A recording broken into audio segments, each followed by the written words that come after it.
Well, I don't know how long it's been since I've posted anything to my YouTube channel. Probably over a year now.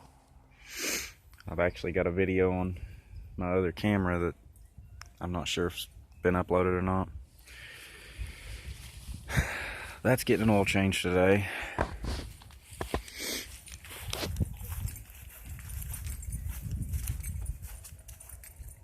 That, if I can ever get a Sawzall that actually works, is getting cut the rest of the way up, and most of it's scrapped. There's some pieces I'm saving.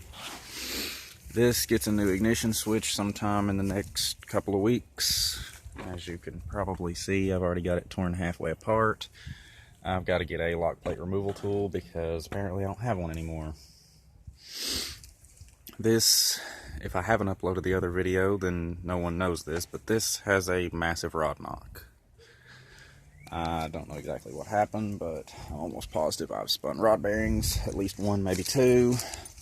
I only hear one, but I'm not saying it's just one. This is what I'm driving right now. It's an 82, it's got a 305 high output in it. Edelbrock 750, way too much carb for the motor. It likes to run rich sometimes. Yes, those fenders are bare metal. Actually, this headlight cover was too until I spray painted it the other day. I bought it this way. I haven't really done much to it other than some tuning and try to get it to run a little better. It's got to get the rear tires swapped side to side because it's got an open diff and it likes to spin. So it's chewed up the right rear quite a bit. With any luck, this is gone tonight. I posted it for sale yesterday, and immediately somebody wanted to pick it up last night, and turns out he had a flat tire on his trailer and couldn't come get it. So, supposed to be coming to pick it up this afternoon. I got my fingers crossed on that. I need it out of my way. I'm not going to fix that. Oil returns stopped up on this one on the interstate on the way home a few months back and demolished the bottom end. It didn't sling a rod miraculously, but it did. It did start knocking to the point that I actually didn't think I was going to get it home. And I was in a spot I had nowhere to pull off the road, so I had no choice than to keep driving. This thing needs tires. Or needs at least a tire. For some reason, it has chewed that tire up. Not exactly sure why, but in fact my dad's got a lead foot too. But yeah, that tire's pretty well shot. If anybody happens to have a 235/70/16 laying around that's, you know, not that bald and they want to get rid of it pretty cheap, I'd probably buy it. I don't really like him driving around on that. That was a Buick Rendezvous with transmission issues. If you heard it in the video, that sounded terrible.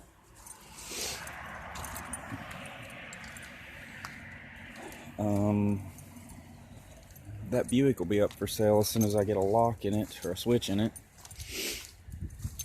I'm not going to have a door key for it unless I break down and have one made. I have no keys to this car right now. Clear title, but no keys.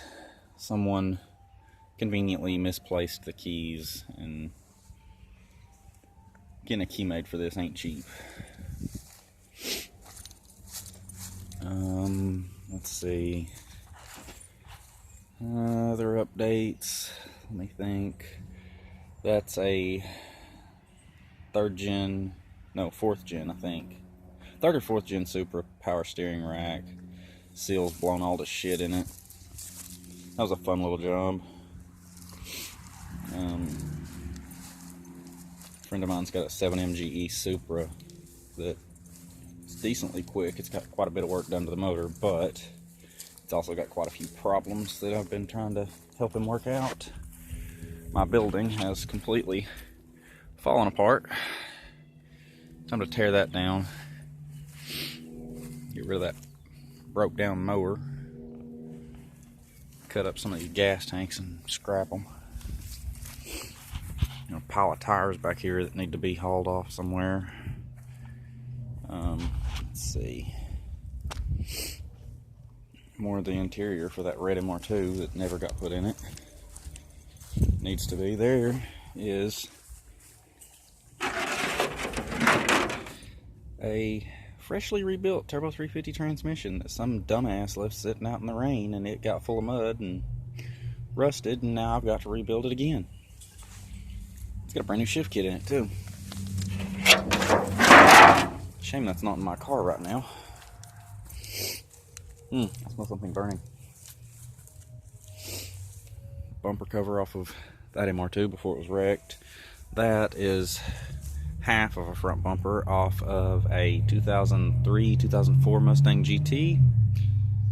It got destroyed by a raccoon. So I ended up having to help put another bumper cover on it. Because apparently it was my fault. The girl hit the raccoon because she gave me a ride home that night. I don't understand how that was my fault, but whatever. Buick 3800 Series 1 motor. Covered up pretty well, aside from the fact that the tarp is dry rotted now. Anybody needs that motor, transmission, it's got like 138,000 miles on it. Ran good, shifted good. Pulled it out of the car because it got drove up a telephone pole, and too much frame damage wasn't worth fixing. That was my charge for scrapping the car. I got the motor. $250, best offer. Anybody wants it. Anybody's curious, I will actually uncover it and send you pictures. I can't show you that it runs because the wiring harness was completely destroyed from hitting the pole. My garage is falling. It's had a crack right there for a while, but it has separated really bad. As you can tell, it's been patched 4 or 5 times. Now it's cracked worse. I'm going to have to tear this wall out and start over. There's a missing gas can. I've been looking for that can. I don't have a lid for this one, but that one has a lid.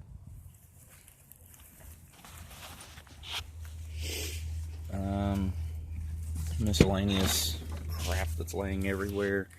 That is a first gen MR2 chassis harness. There's a set of taillights that are in decent shape for a first gen. I don't have any way of popping the trunk on this, but I've got all kinds of Nissan Maxima parts laying in the trunk of this.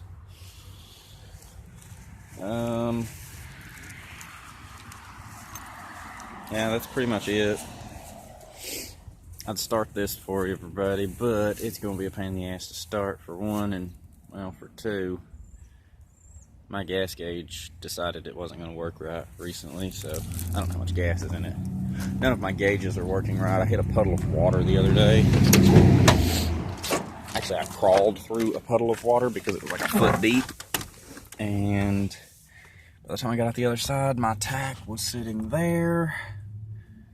My voltage gauge doesn't move from that point. Oil pressure gauge works.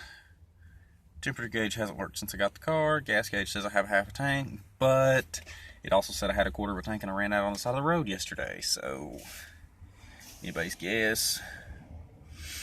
My radio's wedged in with cigarette packs at the moment because I'm too cheap to buy an adapter plate. I'm about to sneeze. Allergies. Lovely. Yeah, the only gauge that actually consistently works right now is my oil pressure gauge, which I'm thankful for.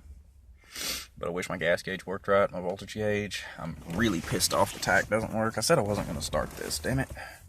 I'm going to start it. And it's going to try to flood, because it always does. I can find my keys, find the right key here. Got keys everywhere because I got so much to work on today. Can't see what I'm doing here. I'm watching through my camera screen. 3 pumps. And it dies. Let's choke.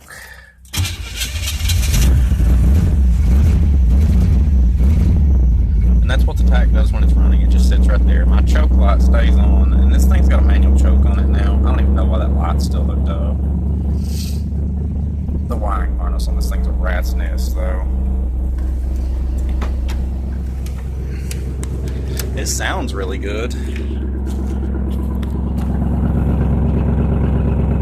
I mean, that's cold idle, but it does sound really good. The seats are demolished underneath those covers. Anybody got a set of red leather or maroon leather Trans Am seats? Definitely be interested in a set that wasn't ripped all to hell. Otherwise, this thing's probably going to get a set of MR2 seats stuck in it just so I have something that's not uncomfortable to sit on.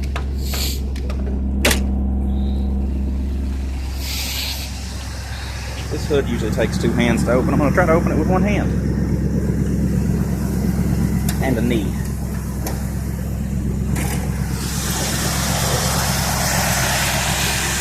Real 5 high output. Runs pretty good. Pretty sure it's got a heavy cam in it from what it came from. I think it's actually got a 350 cam in it. Strongest 305 I've ever rode, so I don't know. Should I turn this choke off?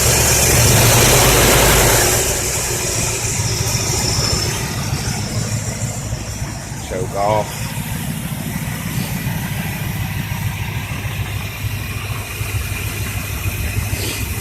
I mean, I've got it tuned pretty well, and it sounded like I revved the hell out of it. I really didn't. That was like 2,000 RPM, if that. Camera probably just went all staticky when I did that. I need an overflow container for this, because this is my temporary overflow, and I don't like it. That wire is for my heater. The switch panel's bad, and parts are just damn near impossible to find for these. Headlight motors, both bad. That one doesn't work at all. This one goes down on its own, but not up. I just heard a motorcycle fly by at about 60. Speed limit's 30 here, by the way.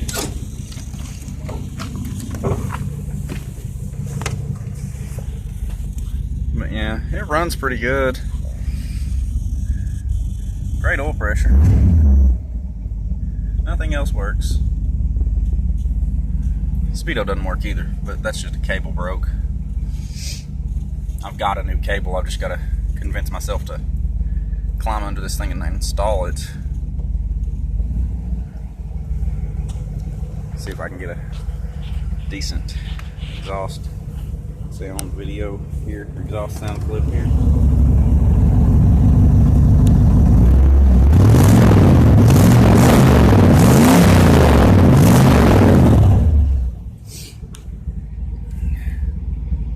That's stock mufflers on this car. They're just that worn out, that burned out. It has no catalytic converter. Didn't have one when I got it. It's just got a piece of pipe clamped in place in between it. I think it runs decent. As you can tell, I've got stuff hanging down. Within 2 weeks of owning this car, that panel fell off. The speaker covers are laying back there somewhere. This one fell off. I took this one off because both those rear speakers were blown. I couldn't live without a radio. I hear the ice cream truck. I think I'm going to end this video, and as childish as this sounds, I think I'm going to go chase the ice cream truck down and buy an ice cream. I might add more to this later, but I doubt it.